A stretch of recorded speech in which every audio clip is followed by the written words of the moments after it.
Hello world, this is CS50 and the second of our 2 live streams today. I'm here with CS50's own Eric Twerk. And Eric has been one of our teaching fellows for many years in some of CS50's courses and is here today to tell us about how the internet is implemented. I'll be behind the scenes answering any questions via the chat and raising my hand on your behalf. This is a new and improved version of CS50 for Business, aka CS50B, that will go online later this year along with the assignments, so stay tuned for more. Attending today offers a bit of a preview. We've been kicking these things off with a bit of a fun fact. I gather you are quite the fan of board games. Do you have any favorites? I am indeed. We actually have a collection of over 200 board games. My current favorite game is Arkham Horror, the card game. Interesting. And how does that compare to like Monopoly, with which I grew up? It's a bit different from Monopoly. There's a lot more storytelling, a bit of a shorter game, and a lot more strategy involved. All right, excellent. Well, so glad Eric is here. We're going to get started in just a moment or two. And as before, we might start and stop and fix some things along the way. So please forgive any delays. All right, see you in a bit. Thank you.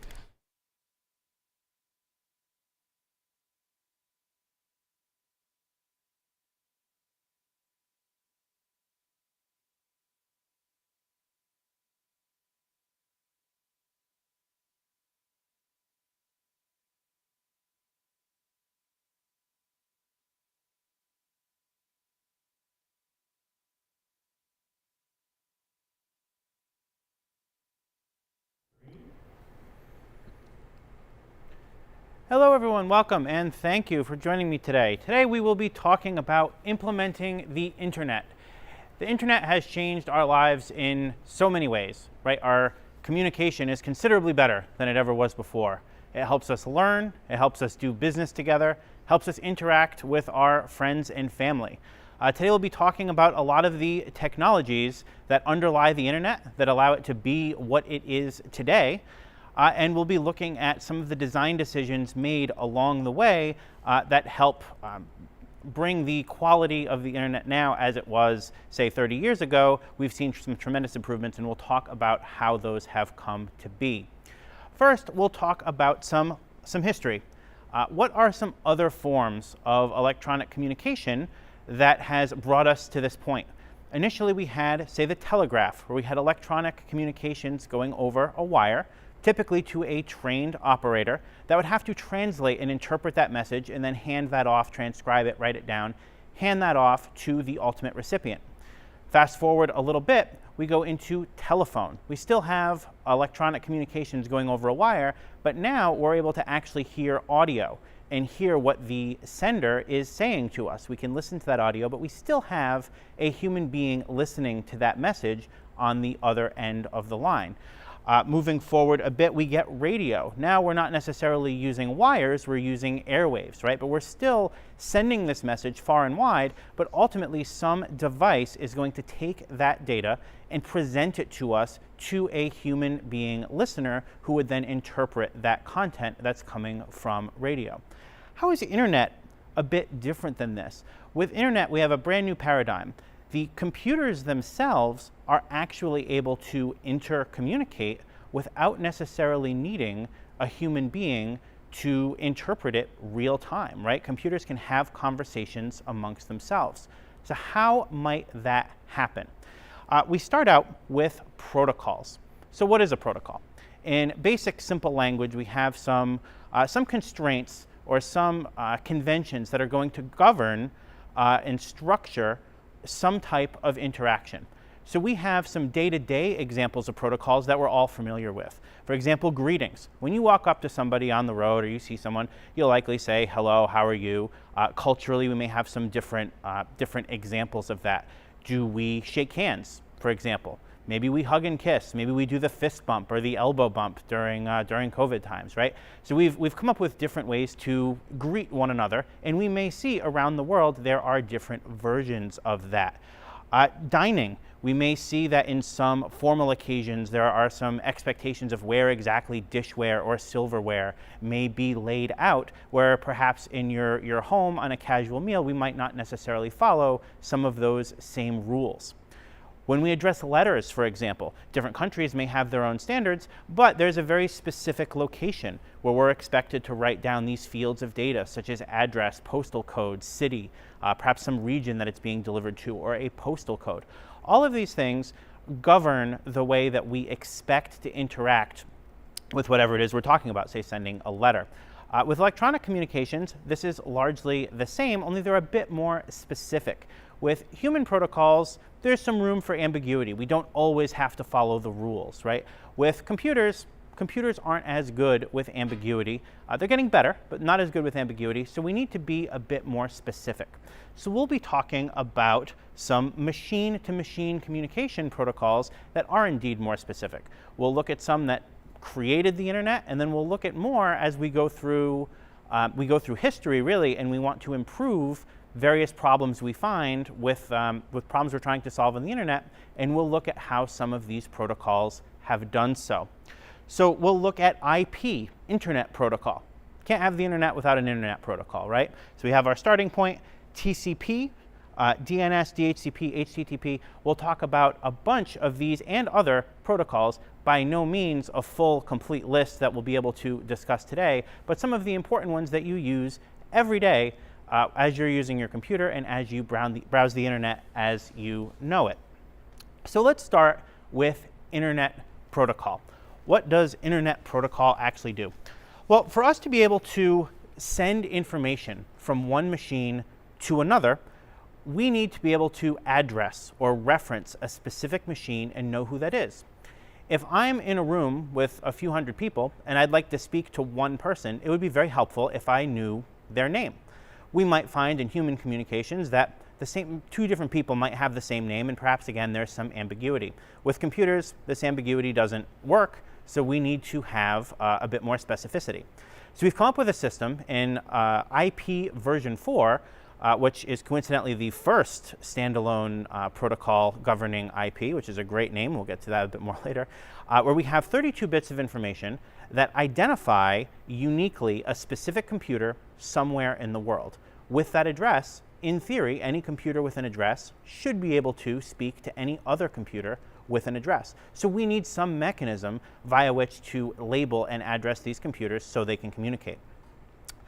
Once they're addressed, we still need to know how to actually get there, right? So if we're sending data, it's not enough to say, well, it's going next door, it's going across the street. If we want to get this across the world, we need to have some sort of routing mechanism to be able to take these pieces of information, transfer them over a series of wires, airwaves, whatever it may be, to ultimately wind up at its destination. Finally, it winds up being a problem when we start sending bigger and bigger pieces of information, especially when we send them in long distances. So we don't want one of those to fail and have to do the whole thing over again. So we actually break down our messages to smaller and smaller pieces, and we send out those small pieces and then reassemble them on the other side. That way, if one fails, we only have to send that small piece again without having to resend the entire message. So this allows, at a time when computers were much slower, this allows for a bit more safety and reliability in getting our messages delivered. So what we have here is a bit of a graphical example of what the IP protocol looks like in terms of data headers. We'll add these fields of different types of data in the front or ahead of the content that we are sending out. And every broken down packet will have one of these headers. So you can see there's a number of different fields here that will communicate, so the machine on the other side is able to read these fields and understand what is being sent. Now, because we agree in advance that these fields will always be in the same order, they'll always be the same length, the structure, that is the definition of this protocol, right? It's exactly the order and the structure of these fields, so we know how to interpret it without a human needing to get involved and make decisions, right? A computer can compare this against the expectation and say, I know that this particular field will always be here and what that is going to mean. So that's great. We have a way to get small packets delivered to an address. Fantastic. We've broken down that message into smaller pieces, but that can lead to some problems along the way. So let's say I'd like to send a message, let's meet for coffee tomorrow at noon. And let's, for simplicity's sake, that we break this down into a smaller message, let's meet for coffee tomorrow at noon. So each word is going to be its own message. This might be a bit overkill and a bit simplistic, but for example, we can see how we might break this down. The recipient on the other side let's say they receive 4 Let's Coffee tomorrow at meet noon. That doesn't make as much sense, right? There's no guarantee with IP that the order of these messages that we send are going to be received the same way in which they were sent. And that can naturally lead to a bit of a problem. That's not the only problem, however. What if some packets or fragments don't arrive at their destination at all? Let's say I send the message, "The buried treasure is beneath the flower pot," and you as the recipient receive, "The buried treasure is beneath the." This is a pretty critical piece of information that was missing, and I'm sure most people would like to know where that last packet is, right? So enter transmission control protocol. This is an additional layer to be added to the IP protocol, which allows some of these problems to be solved. First, it lets us order these packets. We can give each a number and know how many packets we're expected to be delivering over the course of this message. So the recipient, even if they receive them out of order, this is 7 of 10, this is 3 of 10, this is 1 of 10. Once we receive them all, we can put them back in order and then make sense of what that original message was. That naturally will make it a lot easier to figure out what was being said. For a simple message like "let's meet tomorrow at noon," it might be easy enough to figure out what was intended, but for longer and more complex messages, you could see that order would be very important. There's also a mechanism to allow packets to be resent if they didn't arrive. And actually the way we handle this is the recipient will acknowledge each individual packet and send back that acknowledgement to the sender saying, "Okay, I've received packet number 1, I've received packet number 5, and anything where there's no acknowledgement will actually go and send again to make sure that the full message has been received. We also might want to check for errors that happen along the way. We have some mathematical trickery we can use to make sure that the data we receive matches the data that was sent, because otherwise we might not know if the message was damaged along the way and maybe we were receiving something different from what was sent. Finally, an example going back to perhaps the phone system. For those that remember working in a house that has multiple phones, right? Somebody may be on a phone call, say upstairs, and you pick up the phone and you can actually hear that conversation that's going on. Somebody's having a conversation with a different party, and if multiple people in the house each pick up an individual phone, you can all hear the same conversation, right? This too can happen with the IP protocol alone, in that if we send all these messages to the same computer, we could be potentially having different unrelated conversations that are all just slamming into this one machine.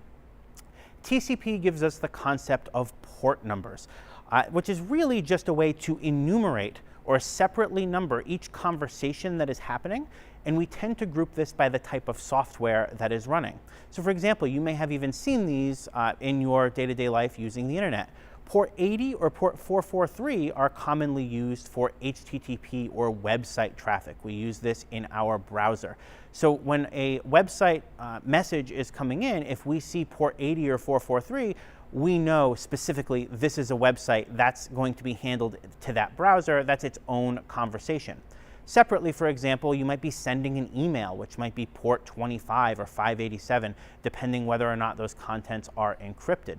But again, we can take that port number and determine how do we handle this particular message and what software should we handle this message off to based on that number. So the same machine could be receiving dozens of different messages from all different sources, and we can group them by their functionality to make sure that it gets to the correct piece of software and all those conversations make sense.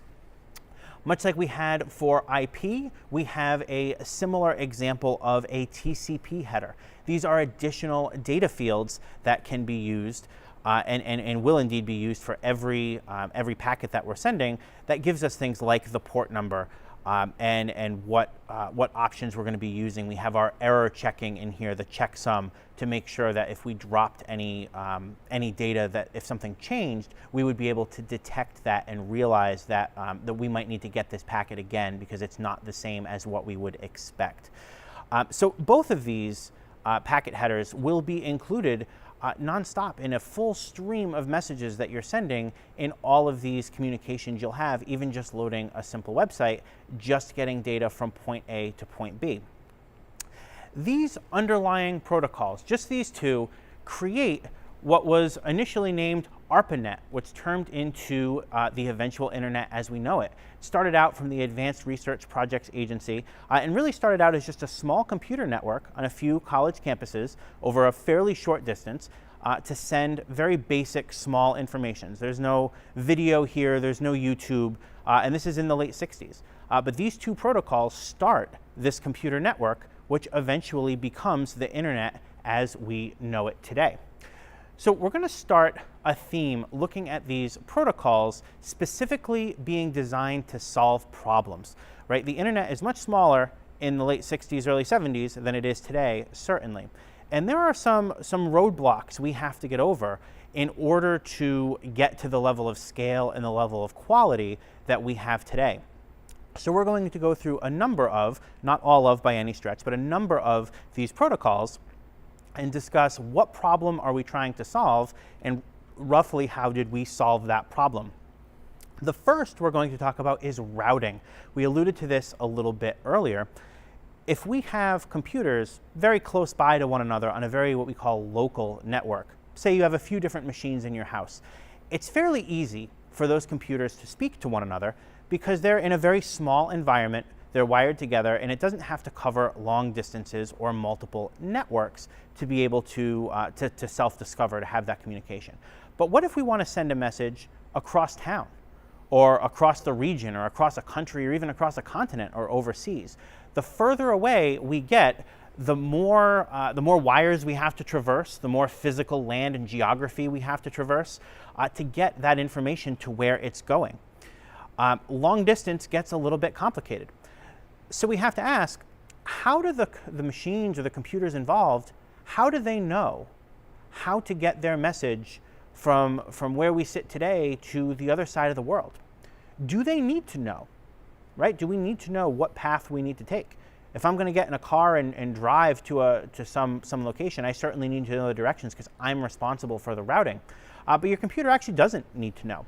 And do we need to follow the same directions? Do we need to get to the same destination the same way each time? And the answer is actually absolutely not. This is actually a design decision for the purpose of if we have a wire that gets cut or something that gets damaged or a natural disaster causes a power outage or any sort of damage, we can get there a different way by taking a different route, or at least so we hope. That process makes the internet what it is. If we couldn't communicate or if we couldn't find a way to get from where we are to where our recipient is, we obviously would have no communication. So how do we do this? We have a device called a router. A router does pretty much what it says it does, right? It routes things. It is going to take those packets and figure out, do I know how to route this particular packet? Do I know where this goes? Am I responsible for this network or not? And it really is that simple. If it's not responsible for that network, the router will then forward that packet to what is known as its gateway, right? It's another router, right? A different machine that has slightly larger responsibility or slightly broader scope. And it's possible that that gateway too doesn't know exactly where this should go. So we forward yet again downstream and further upstream until some machine knows, this is a network I'm familiar with, you need to go in this direction. At that point, once we start having a route we can go and we find a router that will take responsibility for routing that network, we get ever closer to our destination. And this is largely the way the postal service will work, right? We have postal codes that we'll put on letters that we're sending out. When you send a letter from your house or from your place of business, it's not being delivered directly from your house. No one's driving that or flying that from your house to the recipient, right? First, it's going to go to a sorting station. And the sorting station might say, is this an address that I service, right? Do I know where this address is? And if the answer is no, it will likely go to an even larger distribution facility. It might travel across the country to a new facility that is yet further away until ultimately one facility says, I'm responsible for this particular geographical area to deliver this letter, and I know what facility to bring it to. So then it'll forward that letter further along to yet another distribution facility, hopefully closer to our recipient, and closer still until we wind up at their local post office and finally on a truck to your mailbox. Routers work almost the same way. We're going to go wider and wider spread into these distribution facilities, as it were, or these other gateways, until we recognize a distribution facility to send the correct packet, and then we narrow in and we zoom in closer and closer to that destination, and ultimately those packets arrive. There are lots of protocols that make this happen, and the process is fairly complex. We're not going to go into all those details today, but it is important to understand that routing is a very necessary component of the internet, and you likely use these devices every single day. Anyone who's managed a home network, you probably have one of these devices somewhere near where a wire comes into your house, and that's how you get on the internet every day. Domain name system. So we have a slightly different problem we want to solve. We're getting more and more computers on the internet in our story here. Now that we're routing, we can talk to computers all over the world. And more of these computers are getting these unique addresses so they can speak to one another. But we don't have a phone book, right? We don't know that somebody in Asia set up their recent computer and now it has a new address. How do we know what that address is and who that person is or what their domain is on? Now let's say somebody takes that responsibility and they pull out their notebook and they start writing down that, Jim is at address 1.2.3.4. Who's ultimately responsible for that, right? Who can edit that? What if there are disagreements, right? What if we don't agree on what an entry should be? Is there some sort of process to adjudicate that? How does that process grow and scale, right? If somebody gets tired of writing into their notebook and they just stop, what happens? Our address book's getting bigger and bigger. We need to find a way to deal with this. DNS is a protocol that does that exact same thing, and we have an organization called ICANN, the International Corporation for Assigned Names and Numbers. They are globally recognized as the entity that is responsible for assigning temporary ownership of a specific name to an owner.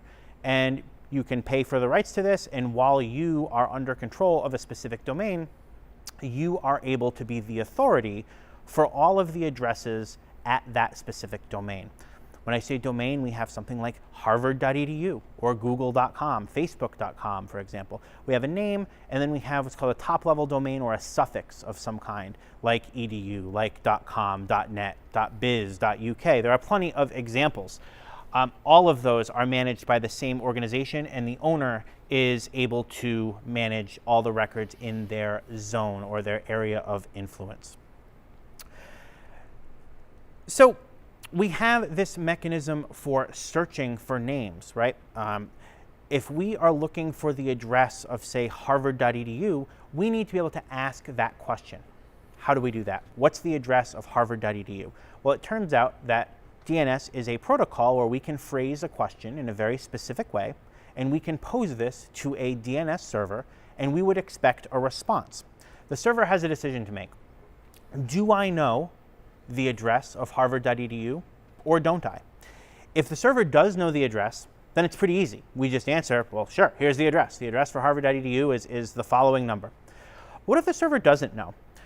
We want to come up with a system that is decentralized. We don't want one area where if the one guy with the notebook, right, falls asleep or isn't recording this, we don't have access to our phone book. So we have computers all over the world acting as DNS servers. If one doesn't know, we go specifically to the authority, right, whoever's responsible for that particular domain, and we ask them, hey, what's the number for harvard.edu? And what's important here is after that answer comes back, that server is going to remember that answer for at least a little while.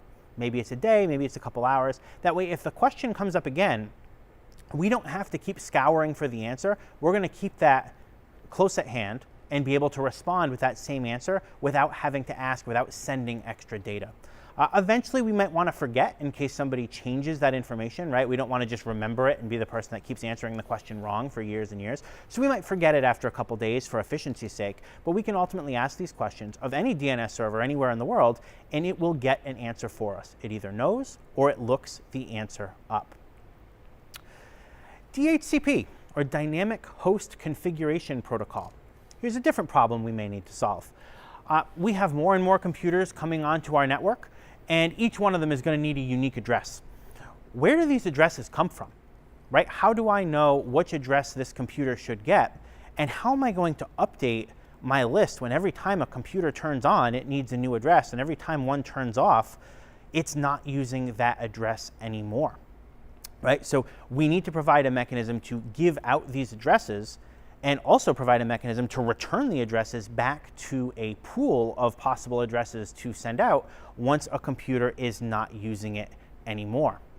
We also want to make sure there's no conflicts. The whole way this system works is that each computer is uniquely identified. I can't give two different computers the same address, because if someone tries to send a message to that address, which computer gets it? We have a whole lot of problems if that happens, so we need to make sure these stay unique. So we came up with a way for computers, when they turn on, when they boot or connect to a network, to ask another computer, can you please assign me an address that is safe for me to use, right? So there might be some rules there. There might be a different computer that keeps track of all the different numbers that are on the network that may already be used, and say, here is one that you are free to use. It's no longer being used by any other computer, and it will assign us a lease, right? So that will be a DHCP client and a DHCP server interaction. The client asks the server, which is going to be nomenclature we use for a lot of these protocols. The client is going to ask the server for this information, and the server is going to be responsible for dishing out these numbers, making sure they're safe to use, there's no duplicates, assign a lease, and most importantly, when that lease expires, right, so usually it's after, say, a day or so, to say, well, you either can continue using the same number, that's fine, or you need to ask for a new one. We're putting this one back in the pool to be recycled. So in this way, we don't have to keep track of all of these day-to-day changes every time someone turns a computer on and off. And when we do this at scale, that saves us an awful lot of time trying to manage the overhead of individually, manually assigning and tracking all of these different numbers. Different problem to solve. TCP. We talked about our messages being fragmented and coming in out of order. And that is a problem, right? And if you miss some packets, we don't know where that buried treasure is, that is a problem. But solving that problem with TCP has some costs, right? There are some downsides to that. We have to acknowledge, as I mentioned, every single packet that comes in. Think about how much extra traffic that is, right? If you're sending me 1,000 packets, I have to send you back 1,000 acknowledgements just to accept your initial message. I also have to wait until every one of those packets is received in order for me to reorder that message and actually interpret it. Now, for really mission critical data where I need to know the exact contents of what's coming in, that's fine, right? But that's not always the case, right? Say we have an example like web conferencing, right? Or streaming audio or video, right? We're watching something. If we're having a chat in some web conference, do I necessarily care that I lost a specific packet that was 4 words ago? Sure, you can resend it. You can send me that data, and what am I going to do? Rewind and put that little clip of audio that was already missed and go play that back? That's not going to make any sense. So in some cases, we don't actually care that we lose some data, and we would rather get rid of all this overhead and be able to just work a bit faster and a bit leaner. So we have a different protocol, UDP, or User Datagram Protocol, which is just a bit of a contrast to TCP. There are reasons to use both. It's not that one is better than another, it's that they're suited for different purposes. And indeed, there are yet other protocols that change a little bit the rules of how we exchange these packets, specifically to solve a problem at hand. This one is particularly relevant now that things like Zoom calls and web conferencing and even YouTube videos like or any sort of streaming lectures like this one could be relevant, so we might be using a different protocol for that. I see we have a question. For TCP, could it be more efficient for it to acknowledge every few packets instead of each and every one? Could it be more efficient to acknowledge each several packets in a row? Sure, it could be, right? We could take, we could reduce that overhead by acknowledging several in a row. We still do, though, need to have that back and forth where we're sending that data and waiting to make sure that we have acknowledged it. And what can actually happen is over time, if we haven't gotten an acknowledgement fast enough, we might just send it again anyway and say, well, I haven't heard back. I'm going to assume you don't have it. So as we start to add to that overhead, we could be replaying things that you eventually maybe did receive but haven't had a chance to acknowledge yet, or I haven't gotten your acknowledgement yet. And we just have all of this back and forth that isn't really valuable to anything, right, if that message did eventually come through. Does that make sense? Can we take the mics down for a second? Yep.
Okay, new problem. We talked earlier about TCP and having some of these requirements that we wanted to acknowledge multiple packets to make sure that nothing got lost. We want to make sure that we are checking for errors, that things are ordered properly. And there are some costs to doing that, right? We acknowledge each of these packets. In some cases, we might acknowledge multiple in a group, but ultimately we are saying that every time we receive something, we need to somehow convey back to the sender that your message has been received. So imagine a situation where we're on, say, a web conferencing system, or you're watching video or audio, right?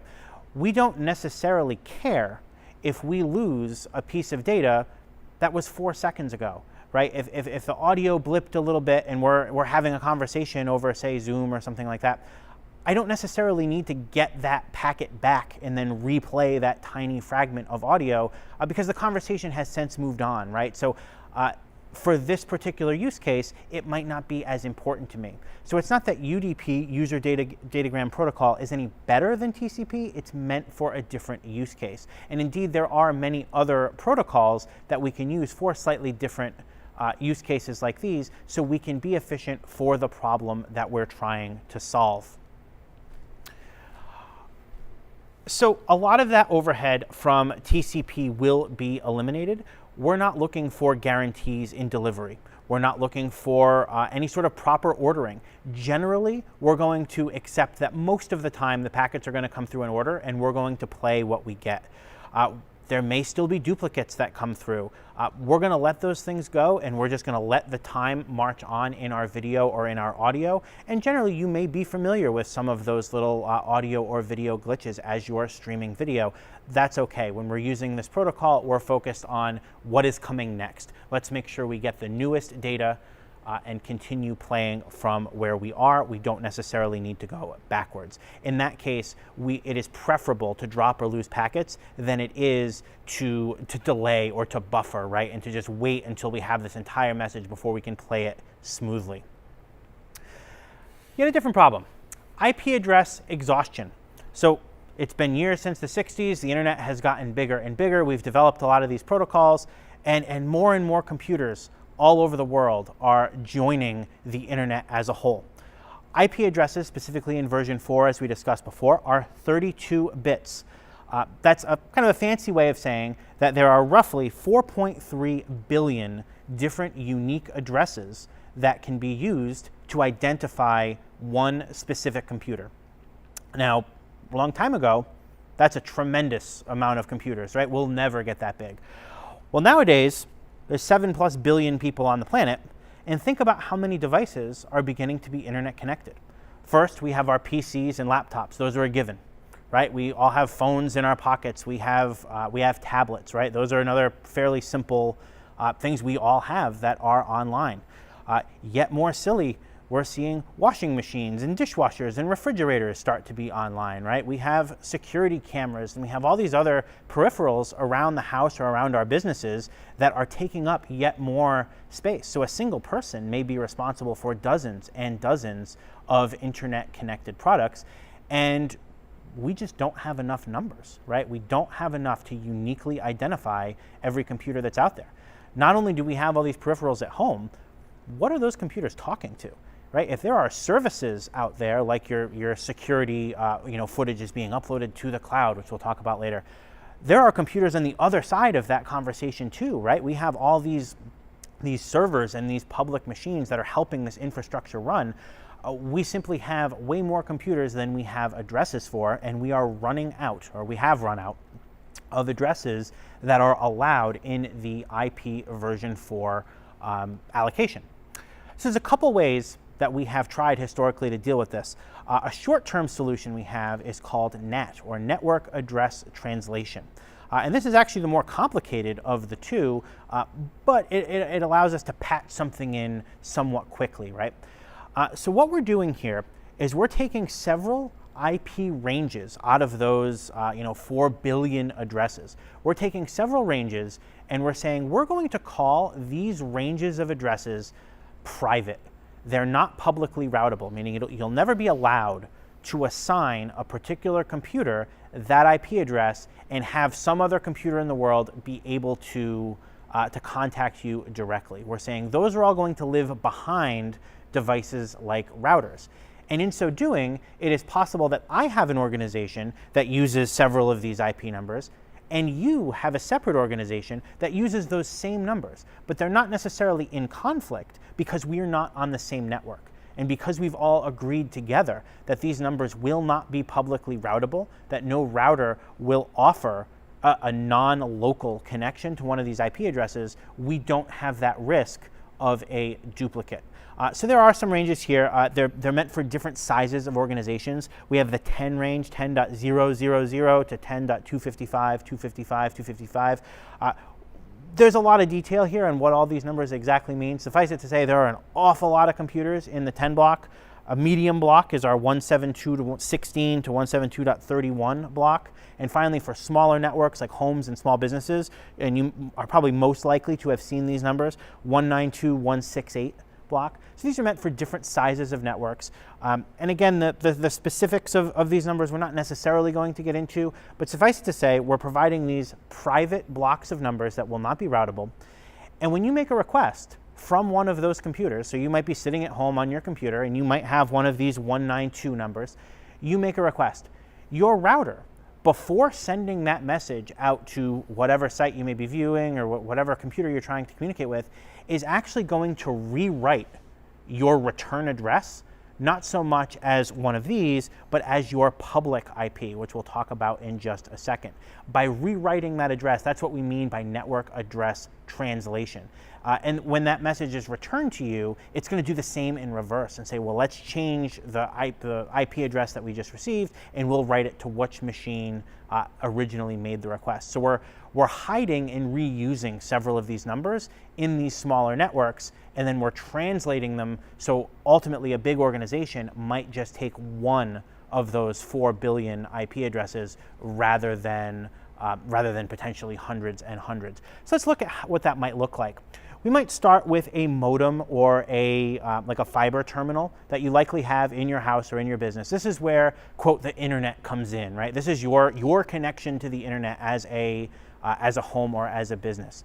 From there, you will likely have a router. In some cases, those two may actually be the same machine. A lot of times, providers will provide a single machine that does both of these functions, but maybe not. You may have a standalone router. That router, however, is actually, in disguise, it's almost two different machines. It has two interfaces, meaning it will have two different IP addresses. One of those will be your 1 in 4 billion IP address that the world can indeed route to. Anyone in the world could communicate with that router, and that router could communicate with any other computer in the world. But secondly, there's an additional IP that is one of these private IPs that we discussed. And that is only accessible by all the machines that that router is responsible for. Those are not directly routable by any other machine on the internet. So we might have your computer, your laptop or your home office computer, a printer, a cellular phone, smart TV, dishwasher, whatever it may be. All these devices in your house will likely get one of these private addresses from the router, and every one of those that looks to make some request out to the public is going to be translated to appear as having this public IP address. And you can indeed test this at home if you have multiple computers. You can go to a site like What's My IP or ipchicken.com, and it will tell you what it sees your IP as being. And indeed, if you do that from several different computers in your house, you will likely see the same number, and this is why. So this is one mechanism we have to combat that IP exhaustion a little bit, to say, well, this small business might have 1 to 300 different machines. Rather than giving them 300 IP addresses, let's just give them one and have them hide all of these other computers in this network behind that. That spreads that number a little bit wider, right? But it's not the only solution, and it's not the best solution. As we talked about numbering earlier, IPv4 being the first standalone internet spec, we have the logical next protocol we would be version 6, right? So we have a much longer term solution in IP version 6. Instead of using 32 bits, we're going to use 128, which, without going through all the math, is a lot more. To shorten some of these numbers, we're going to count in a slightly different base. We're going to count in base 16 rather than, say, base 10 or base 2 or other numbering systems we may talk about in computer science. And in doing so, we're going to use some letters to replace what would otherwise be 2-digit numbers in, say, base 10. We're not going to get into too much of the math behind this, but ultimately we're trying to make this address somewhat readable and shorter. Why do we want to do that? Well, let's skip to the bottom here. How many unique addresses are possible with 128 bits? I'm not going to attempt to pronounce that number, but it's a lot, right? A lot of addresses. And safe to say, we will not be running out of that in anyone's lifetimes anytime soon. That's a lot of individual addresses we have that different computers could take. But saying that my computer is, number 7 out of whatever this number would be called, it is easier to shorten that address by counting in a slightly higher base and using letters to represent these longer numbers. So you may have seen some of these addresses. They're arguably still less common, at least visually, than some of our IPv4 addresses, but we are using more and more of these every day. Now the trouble is, if you've ever tried to arrange a lunch order for more than 10 people, you realize how difficult it is to get multiple people to agree on exactly what they want to do. Getting an entire planet to agree on the exact rules of the next version of something, when everyone is very opinionated and has strong reasons for why they'd like to do one thing over the other, it takes a long time to get agreement. The proposal for IPv6 came out a long time ago, and we're still working on upgrading our machines to be able to support them and to get adoption through and through. It will indeed be the standard that eventually replaces IPv4, but unfortunately, even though our addresses have been exhausted, we still use IPv4 every single day. But going forward, more and more of these IPv6 addresses are being adopted, and eventually, one day, IPv4 will be fully retired, and we'll have more address space than we ever know what to do with IPv6. Switching to a new protocol entirely. We've gotten to this entire point of how the internet works, specifically talking about communications and these packets going back and forth, but we haven't really talked about the most important piece of what you likely use on a day-to-day basis, which is websites, right? It's common to conflate the internet with, say, the World Wide Web, right, which is intended to be a collection of these websites or this data that can be interchanged in a web browser. They're not necessarily the same thing, but we frequently talk about the internet. We're thinking about opening up Firefox or Chrome or something of the like and looking at websites. And to make that happen, we are using a protocol called HTTP, or Hypertext Transfer Protocol. That defines all of the rules for interacting with what you know as a website, right? So we talk to a web server, we ask questions, we get this response, and a website appears on your screen. This is probably the most important one we'll talk about today, because it should hit home just how much you use this on a day-to-day basis. And all of this is happening behind the scenes without probably thinking about it, and hopefully this will enlighten a bit just how much these things are part of our day-to-day lives, even though we don't necessarily think about them in these terms. So let's say, as an example, we sit down and we're at our computer at home and we go to launch New York Times, HTTPS New York Times, nytimes.com. What happens between you hitting enter and that website appearing on your browser of choice, right? How do we get there? The start of our journey is with a web browser. So what is a web browser, right? It's really a program like any other. You have hundreds of programs on your computer. A web browser is one of them. It doesn't necessarily have to be anything special. It is just a program that specifically speaks HTTP. It trades in writing HTTP queries to send out, or requests to send out. It receives HTTP responses and then renders those and displays them on your computer so you can interact with them. So what does that browser do?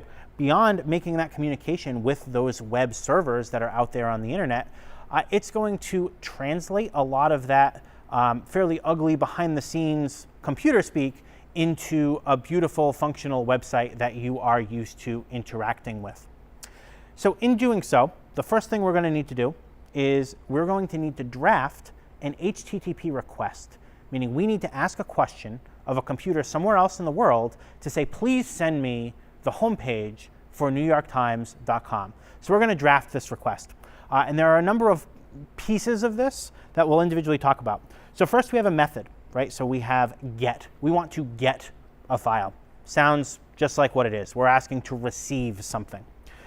We have a path that we're looking to receive. In this case, we're using just /, which is the home page. We'll get into a bit more of that a bit later. And then what protocol and version are we using? So specifically, we're using HTTP. This references version 2. We will come back to that a little bit and talk about a few different versions of HTTP and why that might be important. We will get back to that in a second. And then also we have potentially a whole number of headers separated with their values. Now in a real request, this is going to be a long, off the page, several headers and several different values. For simplicity, we're boiling that down to really the host we're looking for. This is certainly required. We want newyorktimes.com or nytimes.com. There may be several other header values that are all going to do different things and maybe specify a bit more what we are requesting. So we're going to send that request over the internet. And just to reinforce this concept, all those other protocols we talked about, those are still in play here, right? If we want to know how to send a message to New York Times or nytimes.com, we need to use DNS to figure out what address we're sending that to. We need to look them up in the phone book, right? Then we need to break that down into packets and send it out with TCP/IP and make sure that it's been acknowledged and they've received our request.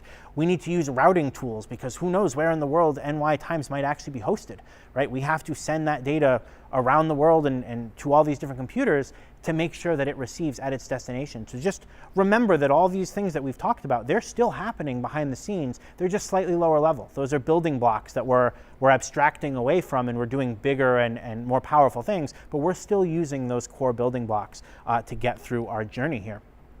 So the server is going to receive our message, and it's going to need to do something with it. So the first thing it's going to do is say, well, what software is this message intended for? Earlier we talked about TCP port numbers, right? And how we can have different conversations on the phone so we're not hearing other people on the same line. This is more of the same. Because we requested an HTTPS website, which is an encrypted or secure HTTP website, this likely came over on port 443.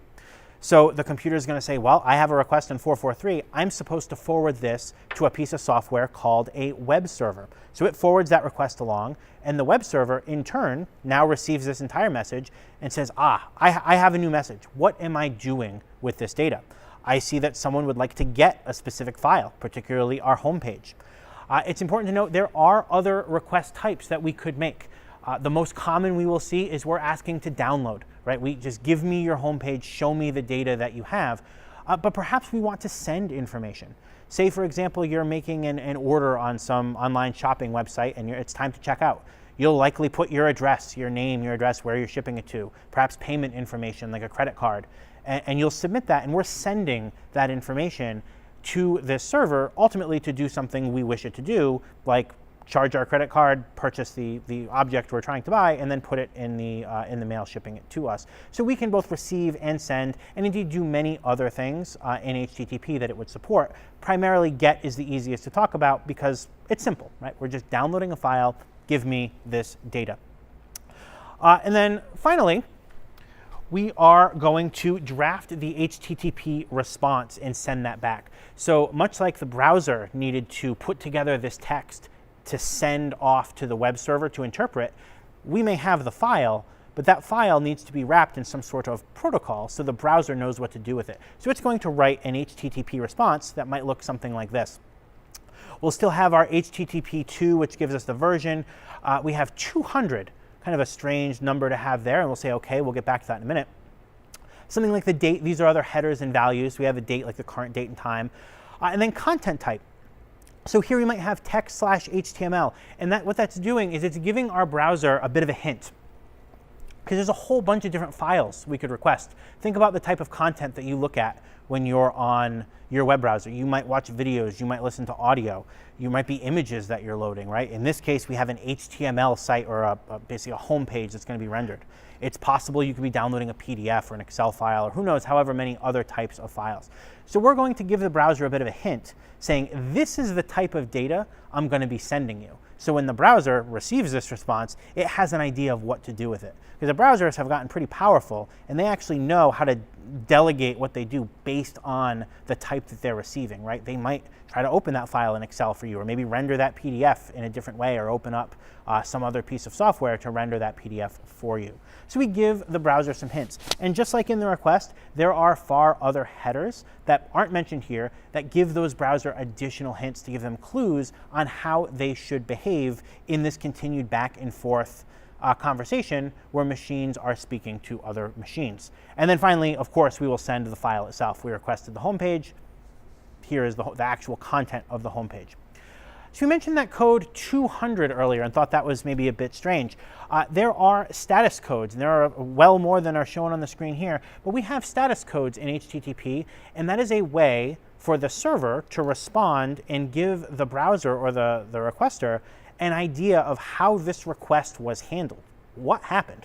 Now, hopefully, the most common one we're going to see is actually the first one, which is 200, which means we're good, everything worked fine, no problem, here's your content, you requested this, I responded to you, case closed.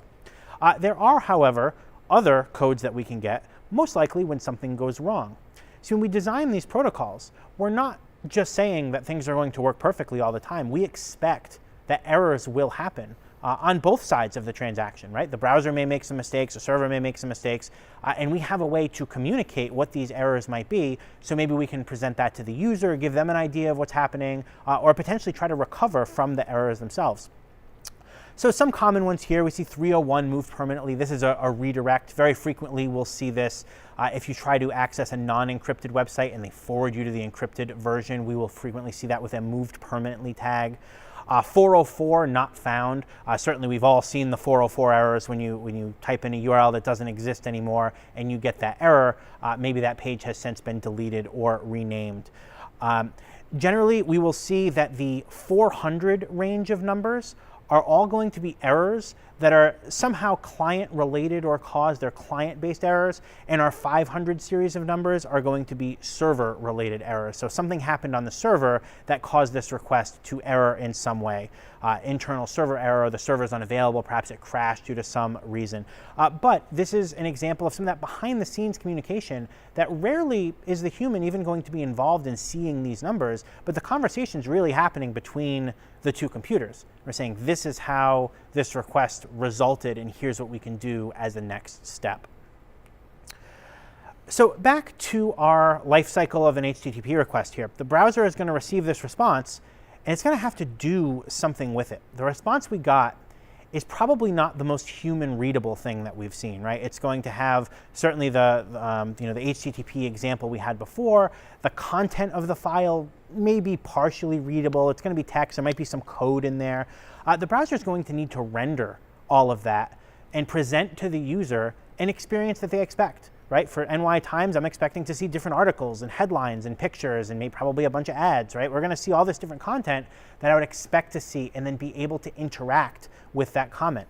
I might expect to be able to click links or type in information on fields. All that interaction is created by the browser rendering this data and presenting it to you in a human consumable way. Now, one thing we will likely see is references to additional files.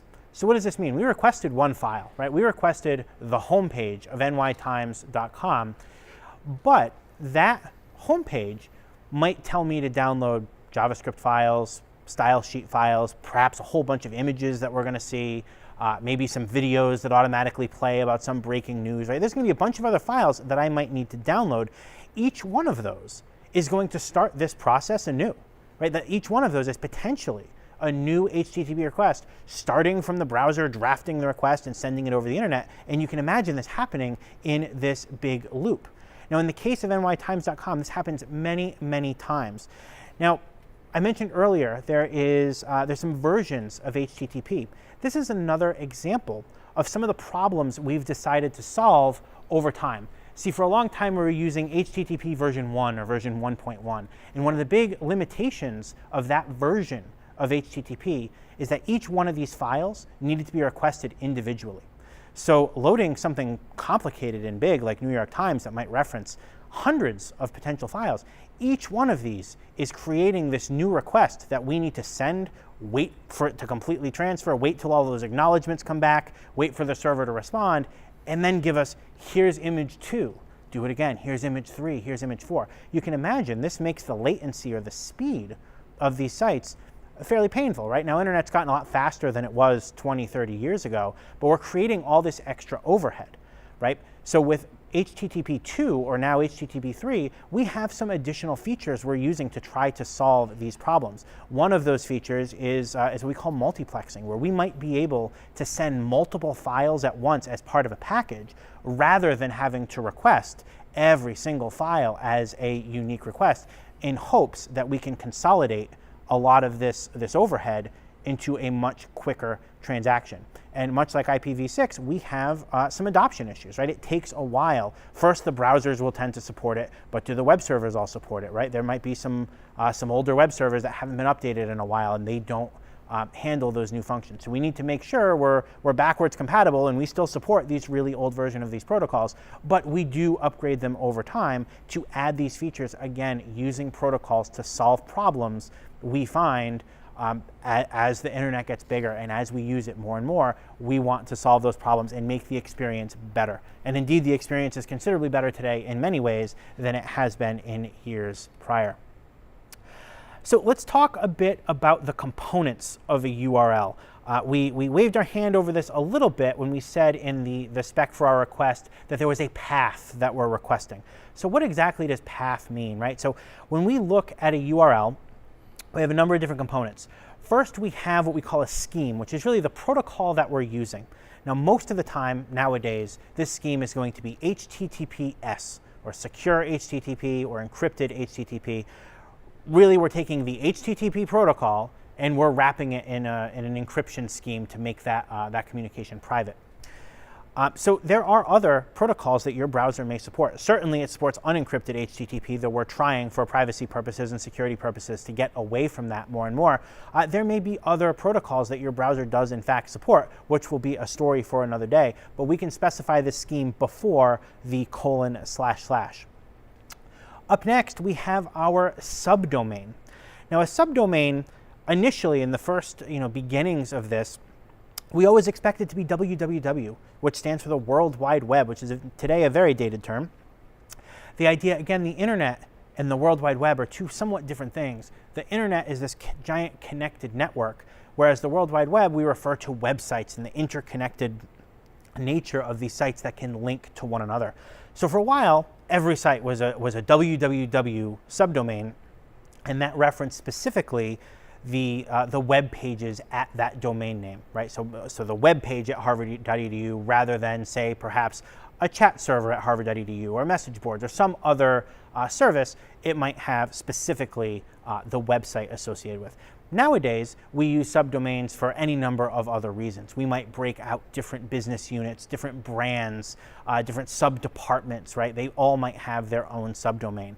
But the idea here is we're taking a domain, which we'll talk about in a second, and we're just breaking it up into smaller sections that are named logically something different and probably separating the content just to keep that content organized. The domain itself, we talked a bit earlier with DNS, is the primary way that we're saying this is my area that I control. This is harvard.edu, that's New York Times, that's Google, that's Facebook. We have a domain name which should represent the network for that entire organization, right? To kind of at the end of that, we have what's called a top-level domain or a domain suffix. Commonly, these were .com, .net, .org. Over the time, much like IPv4 addresses, we kind of ran out of these, right? People they make a run on these, they want to get all the misspellings, they want to sign up for every single version of their company name, and all we had was say .com, .net, .org. Now we've added many, many more of these, so we get more names in circulation. Now different countries have their own country suffix that they can use. So by doing this, you might be able to register a particular domain name, but in a different country. So there could be that what would have been a conflict with .com now can be disambiguated using different top-level domain codes. So there are more and more of these that are coming out, and I'm sure at some point in the future, when we once again have any sort of run on namespace, there will probably be more that continue to be added. Beyond that, we get into the actual file and folder structure that we're likely requesting.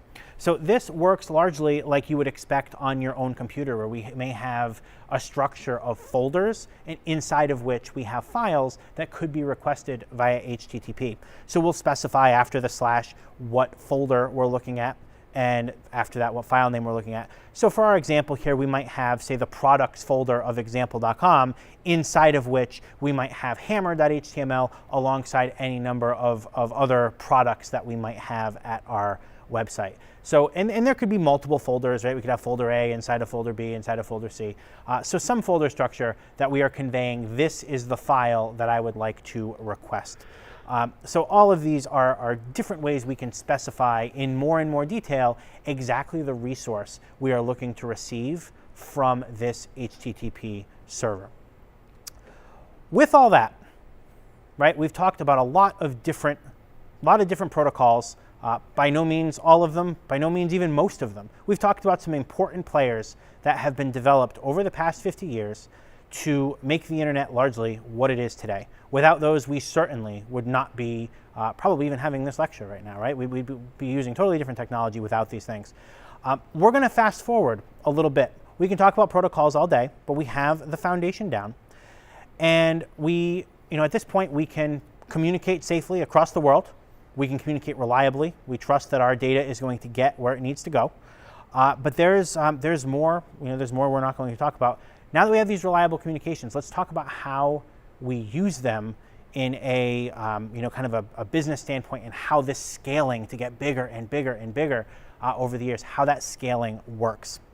So what we find is that our progress is always going to be constrained by the amount of processing power we have and the amount of data storage we have. Everything else is usually some combination thereof, right? Those are the two big constraints that we may find is impeding our progress. And indeed, if we look at what we expected for processing power 10 years ago, 20 years ago, 30 years ago, it has been such an enormous improvement. And we have a bit of a graphic to show what that might look like. The computer responsible for the Apollo 11 mission, I believe, had, what was it? Yeah, so 12,250 flops or floating point operations. You don't need to worry too much what that number actually means, but it's how many operations it can do in a particular second. Compare that to, say, a large supercomputer in the 80s, the fastest at the time, the Cray supercomputer. That would do 1.9 billion floating point operations a second. Now that computer would have weighed around 2,500 kilograms for context. Fast forward yet more to the iPhone 12, which is roughly 2020, circa 5 years ago. And that would have 11 trillion flops, floating point operations per second, and only weighed 164 grams at its release. So you can see over time from the Apollo 11 mission to a computer that we all have in our pockets, right? And at this point, a retired, maybe old version of a phone that we all have in our pockets has gotten so much more possible.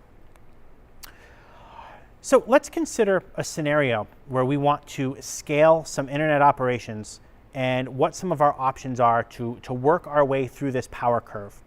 So let's say we are a power utility. We're some sort of an electricity provider, and we want to have a power outage map for our customers. So you, on a normal day, how often does anybody log into their power company's website and take a look at their outage map? I'm willing to bet it's almost never, right? As long as you have electricity at your house, you're probably not looking at that outage map, right? So that's okay. It exists and it works. It does its thing. It tells us what, who's out of power right now. When do we expect that power to be restored? Our average usage in this case might be maybe 100 users a day, right? Maybe less. Probably very small reason to believe that anyone is long-term out of power in extremely developed areas. But let's say, for example, our worst case usage might look a little different. We have some natural disaster, some storm comes through, does a ton of local damage, power lines are out everywhere, and we have millions of people without power. Now what's happening, right? Everyone has their phone, right? Has a way to get online even though their power is out. What are they doing? You better believe they're going to that site and they're saying, when is the power at my house going to be back on? Is there a crew assigned yet? Is there someone that's going to fix this? And probably you're going to see an answer like, we're working on it, we'll let you know, right? It's going to be some non-informative answer. So what does that mean you do? You check again in an hour, right? And then an hour later, or even 20 minutes later, you refresh the page, you try again. You're constantly waiting to get better information. So now we have this site that used to have 100 people a day tops visiting this website, and now we potentially have millions of people hitting it over and over again on their phone looking for more up-to-date information. As you can imagine, the number of requests, the processing power on that's being requested of these particular servers that runs this map, it's going to take on a big burden, right? A burden that it doesn't expect every day, and all of a sudden it's being overwhelmed. We have a few options we can deal with that. First, we can say, look, my average, if I look at every day of the year, my average is 100 users. I'm going to optimize this server for 100 users, and I don't care if we go over that.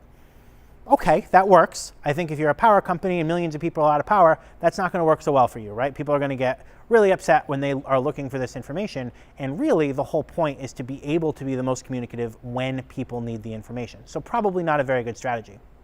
We could take another option where we say, let's spend a ton of money and let's get either really more powerful servers or way more servers. Let's buy all this equipment to make sure that at any given time we can serve millions of people, right? And we're going to have all that hardware up ready to go for a moment's notice that should something happen, we can serve 1 million people or millions of people constantly refreshing looking for this.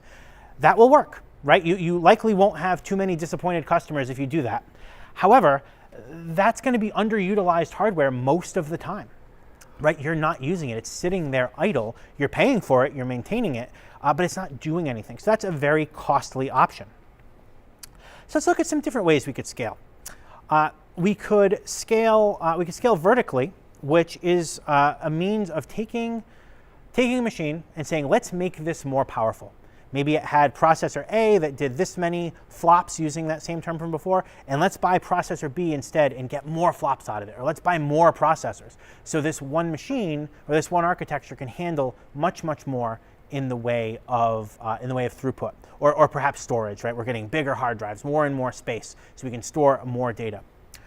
Alternatively, we could consider what we call horizontal scaling, which instead of adding power necessarily, we're going to add quantity. Maybe we don't get the top of the line, most powerful computer that's out there. Maybe we get several cheaper computers and we just use a lot of them. That way, when one of them gets real busy, we start giving some to the second and to the third and to the fourth and so on.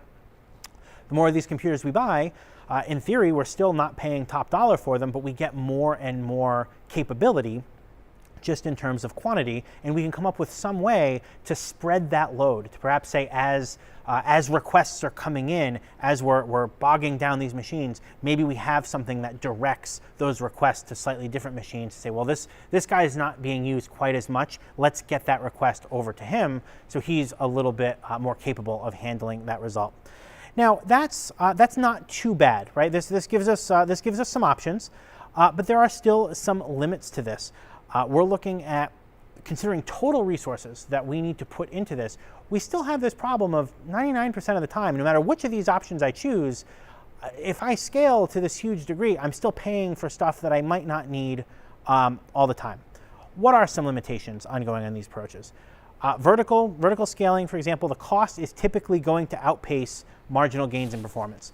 If you start out with a consumer grade machine, you probably do have several steps to upgrade into some serious professional hardware where you say, wow, this is so much faster than I had before.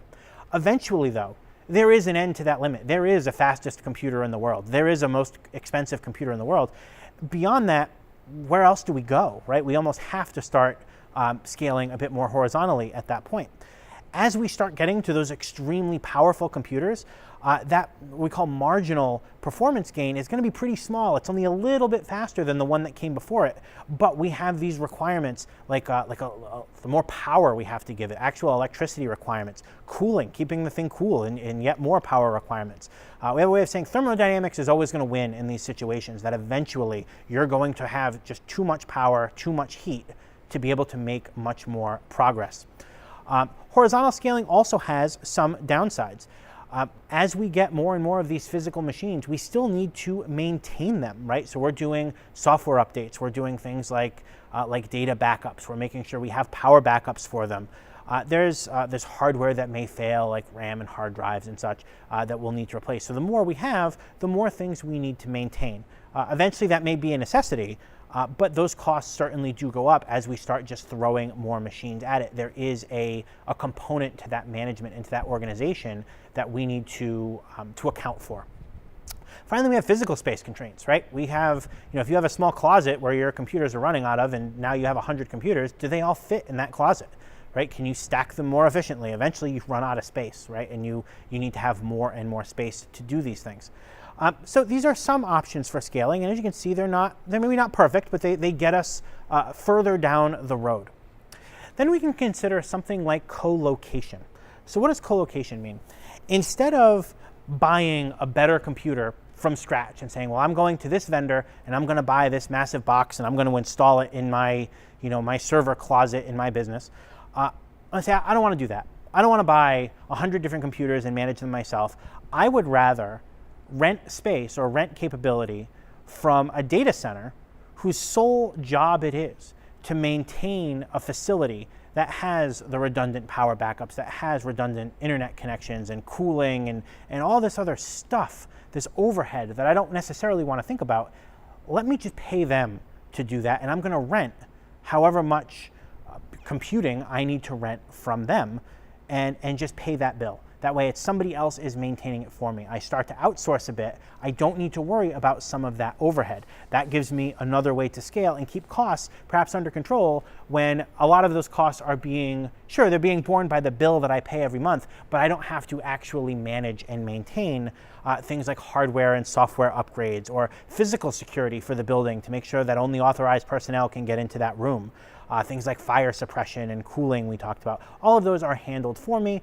I don't need to worry about how that works. That lets me scale a bit more and focus on what I really care about, which is the performance, not so much how to deal with all this overhead. There are still going to be costs associated with that. They still give us the power we need, and maybe we can rent that. But again, going back to our example of our electricity provider, we only need this 1% or less of the time when a whole bunch of people are out. There's got to be a better way than buying all of this hardware or even renting it. So sure, it's powerful enough, but I'm paying for it and my monthly bill is enormous now that I'm hiring this data center. There's got to be a better way. How can we scale when we need it, but scale back down when we don't, right? It'd be very difficult to buy a top line computer and then the second your power outages are over and everyone's back online, sell the computer and buy it again. That certainly isn't going to work, right? We need something that is a little faster than that. And this brings us to cloud computing. So we have a way using concepts called virtualization and containerization, which we're going to go over briefly, which is ultimately a way to simulate a computer or applications on another computer. So we can get these massive data centers, much like in a co-located environment, but rather than specifically pay for the hardware itself or usage of hardware itself, we can pay to have our hardware simulated or virtualized. So we'll take potentially an entire machine, operating system and all, and we turn that into a file and say, here, play this file as if it were a video or as if it were a game or something. And we execute that file, and now we have this virtual computer running in some environment. What's nice there is if we want to stop using that, we shut it down. We hit stop and we're no longer putting any resources into this machine, even though while it was running, it may have consumed tremendous resources.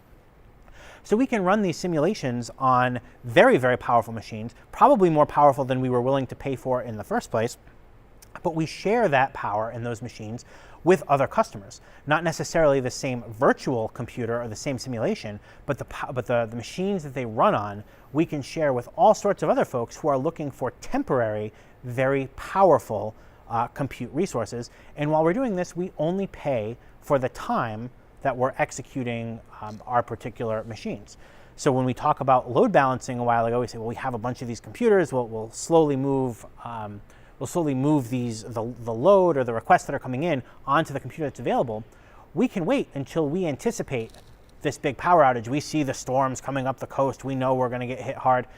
We can just start to spin up some of these extra simulated computers, and we can actually simulate the load balancing between them as well and say, as requests start to come in, we now have in the wings waiting all these other simulated computers ready to accept the massive influx of requests we expect to see, and we're ready for it. And sure, we'll pay for it. We'll make sure that we are responding appropriately and quickly to these requests. And as we start to bring that load back down, as residents are getting their power back and fewer requests are happening, we can start to shut down some of those extra simulations so we're not paying for them anymore.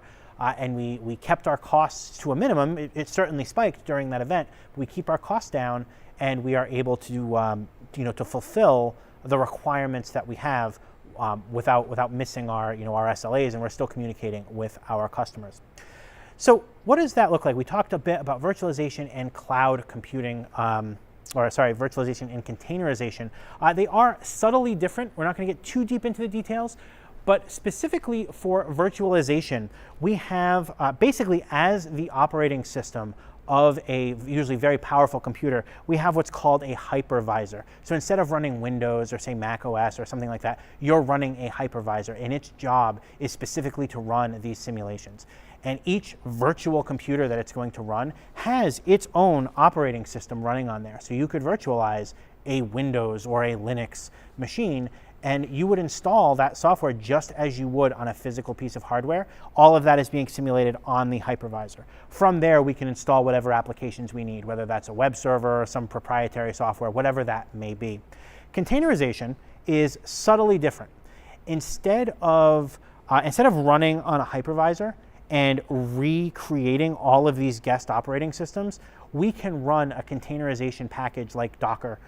We can run that on a normal operating system like Windows, like Mac, like Linux. We run this program, and what it does is it simulates just the apps themselves in their own little sandbox. They don't affect your larger computer, and we can create as many or as few of these simulations as we want, but we're not redoing the operating system. So when we virtualize, every operating system we do, especially in, say, a Windows environment, we're paying licensing for those, right? We're saying, well, this is how many users use this is how many users use this, and we're paying for that over and over again. We don't necessarily need to reproduce all the overhead of the operating system if all we really care about spinning up on demand is the application itself. So in a containerized situation, we are only simulating the application. We're just keeping that sandboxed away from other applications.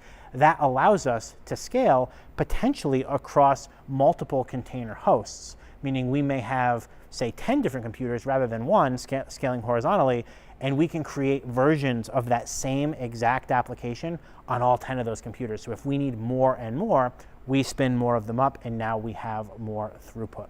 So slightly different ways of handling things, but the idea is we are simulating the execution as if it were an actual piece of hardware, which allows us to do some very cool things to scale up and to scale down very rapidly. And there are indeed several large industrial players that support this market, and it is really how major compute is being handled nowadays. That brings us to high availability. Ultimately, the goal for doing any of this is to have our services available as often as possible. We are trying to eliminate as much as possible single points of failure. Any one device that if somebody trips over the cable and it unplugs and everything goes down, that's a single point of failure, right? We want at least two of everything if we can. So if something fails, we have something else that can pick up the slack with as minimal downtime as possible. What goes along with that is load balancing, or taking this series of requests that we're getting, that we're potentially getting overwhelmed with, and finding a way to distribute that usage across as many different machines as necessary, that everybody keeps their head above water and nothing crashes, right? Nothing takes too long or is otherwise noticeable to the user that we're having some sort of outage. So the more we can spread that usage across different machines and make sure that if one of those dies, crashes for some reason, we just take it out of the pool that we're directing these resources to, and we just direct it to one fewer machine. No actual user is going to realize whether extra servers are being added or removed, as long as their requests are filled in a timely way. We want to distribute that load as best we can and avoid overloading any one node. That is ultimately the ideal. How we actually implement that does take some trial and error. It takes some learning and understanding the usage that you have.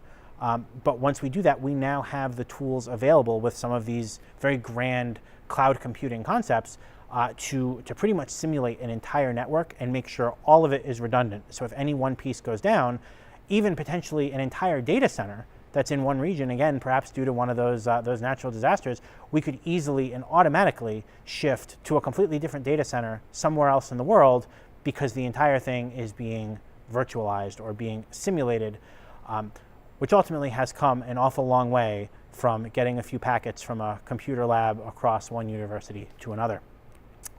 That has been Implementing the Internet. Thank you so much for watching.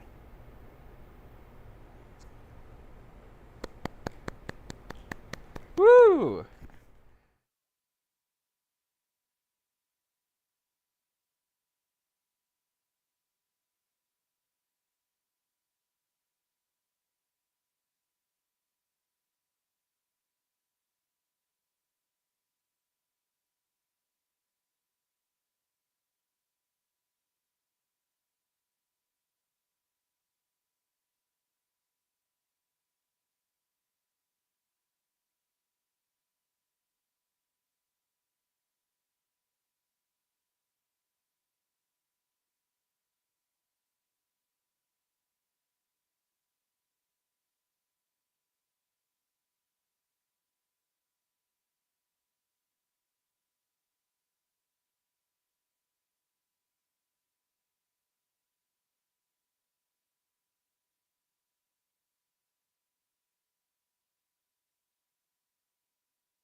Fast forward to 2020, we have the iPhone 12, which has 11 trillion flops, which is such a huge improvement over even the Cray supercomputer from the 1980s. And even that at this point has become a fairly old phone. It will continue to go in this direction for years to come, where the power that we have will continue to increase.